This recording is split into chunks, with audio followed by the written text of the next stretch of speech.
walking out of Latvia.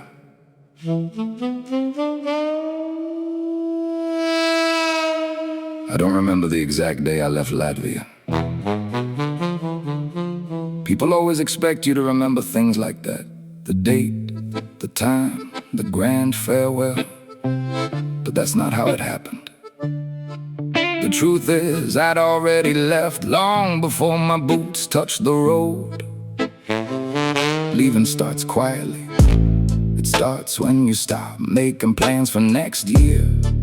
When you stop wondering what comes next. When you find yourself looking at the horizon more often than the television. When a place that once felt like home begins to feel like a waiting room. Not bad, not wrong, just finished.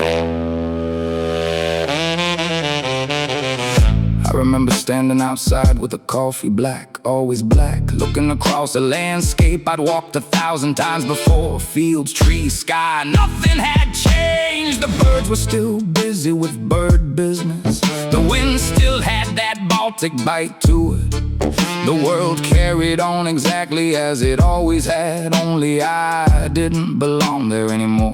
And that wasn't Latvia's fault. Places don't reject people, sometimes they simply stop needing them. I looked at everything I owned, it took less time than you'd think. Funny that spend enough years chasing freedom and eventually your possessions become small enough to fit into a pile, a very small pile. The sort of pile that asks a simple question: what are you still waiting for?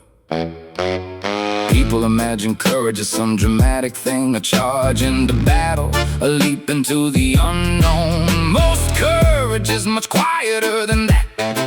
Most courage is putting one foot on a road where nobody can promise what's at the other end. Most courage is accepting uncertainty and walking anyway. So I walked, not fast, no dramatic music, no audience, no farewell parade.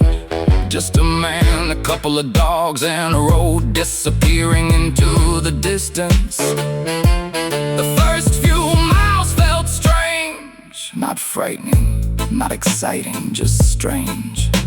Like stepping into a life you'd already rehearsed 1,000 times in your head. West, south, it didn't really matter.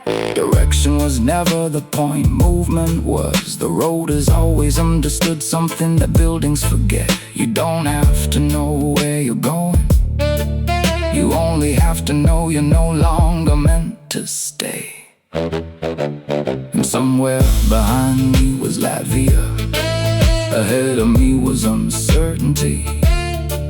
And between the two was a pair of boots, a pair of dogs, and the oldest human story there is, a traveler following a feeling he couldn't quite explain.